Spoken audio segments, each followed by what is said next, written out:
Most people can't think in a clear way. Since they have weak critical thinking skills, their arguments are full of logical fallacies. These fallacies seem logical at first. You might think they are convincing and strong arguments, especially if you're not familiar with them. But actually they are the cheap tricks of a weak mind. When you carefully look at them under the hood, you notice their falsehood. Some of these logical fallacies are plainly evident, hence most can easily fly under the radar and even sneak into our day-to-day conversations. When you develop a certain understanding of these basic logical fallacies, you can parse the arguments more confidently without letting the other person muddy the waters. Therefore, studying and knowing logical fallacies not only will let you win arguments, but can also save your life, because accurate thinking is the only way to solve your problems.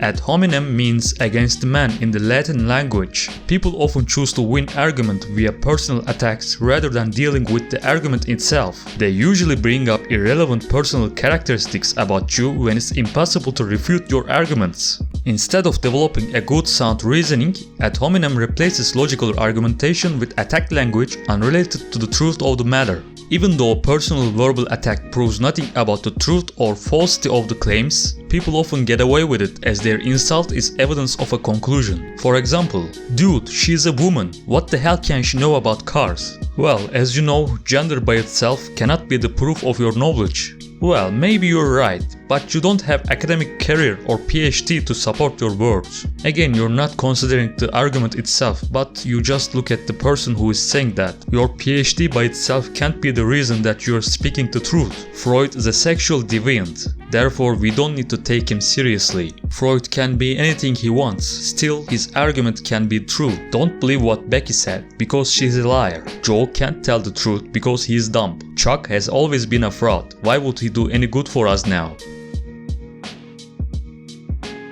This is also called bandwagon fallacy, aka if most people say it's true, then it's true. Just because a significant population of people thinks a proposition is true doesn't automatically make it true. The truth does not have to lie behind the numbers. Everyone around you can smoke cigarette. Still, it does not make smoking healthy. They use bandwagon fallacy in advertising a lot, such as 100 million Americans filled their stomach with Burger King, so you should do. Popularity alone is not enough to validate an argument, although it's often used as a standalone justification of validity. Here are some examples. There is no customer in this cafe, so let's not get in there because their meals are probably too expensive or they taste awful. Galileo is false because everybody knows the world orbits around the sun. If these people do not respect him, then he must have done something wrong. All of my friends do not think about getting married and having a family, so shouldn't I? Ignorance cannot be proof of anything by itself other than we don't know that thing. We do not have to prove the opposite of every argument to confirm its validity. Interestingly, appeal to ignorance is often used to support several contradictory judgments at once. So let's have a look at the examples. If there were aliens, they would visit the world, so they don't exist. Jack told Mike that he is more handsome than him, but he could not prove it, so he's not more handsome. The fourth one is also known as slippery slope fallacy. It's the fallacy of forming a causation relationship between two incidents without adequate evidence. Teenagers often use this fallacy when they try to convince their parents by scaring them with improbable extreme consequences. But you have to let me stay at the Jane's house. If I don't, I won't be able to study the exam properly. Then I will fail at school and have a very hard time finding a proper job. As a result of being poor, I will commit suicide. You want me to die? Unless we are an oracle with the ability to forecast the future, it's very unlikely to know a whole series of events will happen in life. Two incidents might appear correlated, but this does not necessarily mean that one of them irrefutably caused the other one. For example, Finland is the country with the most ice cream consumption, and it has the highest suicide rates. Therefore, eating ice cream increases the chance of committing suicide. Having grandchildren increases the chance of having a heart attack, because 75% of the people who died from a heart attack had grandchildren. Grandma said, "Marriage increases your height because I got taller after I got married." Grandson said, "When did you get married, Grandma?" And she said, "When I was 13 years old. Mars and Venus will be aligned on 3rd January, so you will fall in love that day."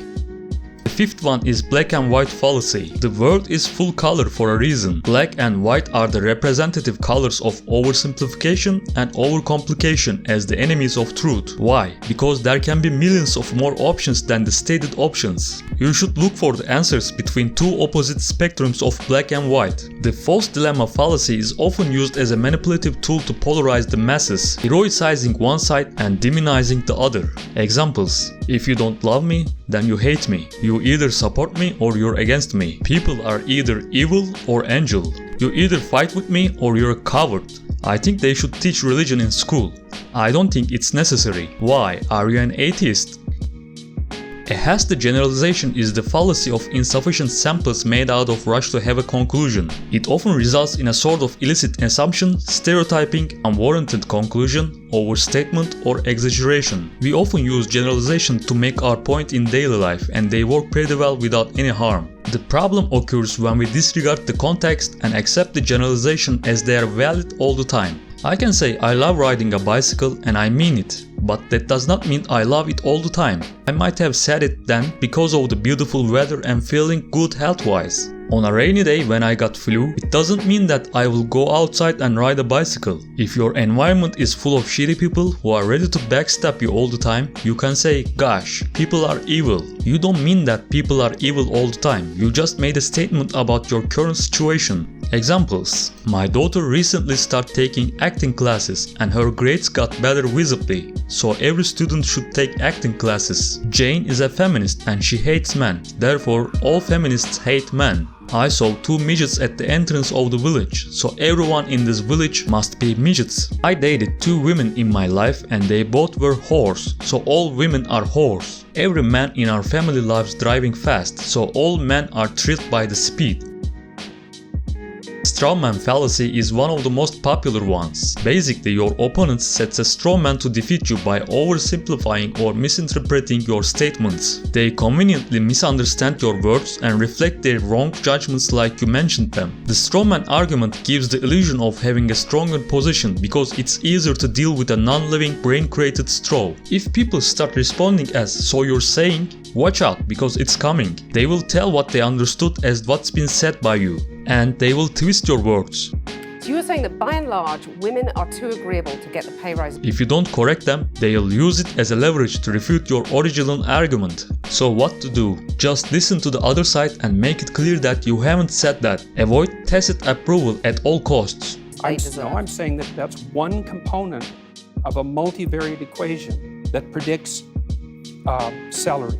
You can say, no, I haven't said it, what I've said was, and reframe the debate. Examples: I think religion lectures should not be obligatory in schools. So you want everyone to be an atheist? Education in colleges is getting worse every day. So you're saying all colleges should be closed down. I think you should hire someone to design your website. So should I waste all my money on outsourcing?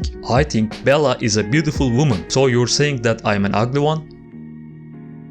Authority fallacy. The authorities in our life are often misused, irrelevant, or illusory. Anyone can be in a position of power based on certain conditions. Our parents are our first authority figures, but that does not make them right all the time. The teachers have a position of power in school, but it doesn't guarantee that everything they teach will be true. Therefore, we can't rely too heavily on authorities because everyone can make mistakes. The cost of being misguided can be too heavy, such as living far from the truth. So every idea or proposition must be intellectualized with a fair share of skepticism, even if they are backed up by strong authorities. Here are the examples. We can't accept your formula since Einstein does not confirm it. My professor said that the earth is flat. I believe him because he has a PhD. The ninth one is the fallacy of unqualified source. Everyone calls themselves experts nowadays. You see these so-called experts everywhere on the internet or TV, but we can't just make our decisions by relying on the ideas of random unqualified experts. For example, Kim Kardashian said the inflation rate will go up this year, so I re-evaluated my investments. My mother told me that crying is great for the lung of the baby, so I make sure that my baby cry all day. Neighbor told me that Chibulik Mirabalan can cure hemorrhoid, so I immediately found an herbalist to buy one. Uncle Sam kicked the tires of my car and he said to me that they are okay, so I don't need to change them. Petitio principii is the Latin version of begging the question. It happens when you use an unproven argument as a support of a new argument. This fallacy often leads arguments to get into a vicious cycle. Examples: how can we know that God exists? Well, it's written in the Bible. How can we know that the Bible says the truth? Because it's written by God. I am not a liar because everything I say is true. My friend told me that she loves me. I believe her because she never lies.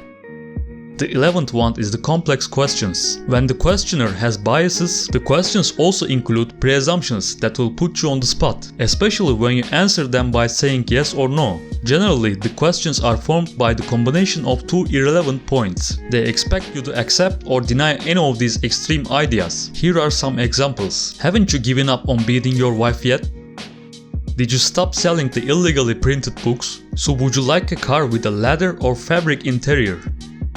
And you too fallacy. Instead of replying to the argument, the person tries to catch a contradiction between your words and your character. And yeah, it's similar to the ad hominem. You tell me that I shouldn't drink, but I have never seen you sober. It is wrong to kill animals. How can you say that? You're eating meat and wearing a leather jacket.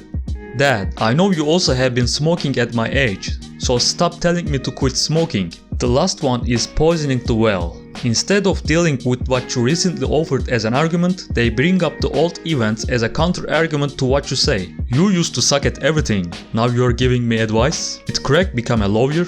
He used to be a quiet and shy person. How will he manage to speak at all?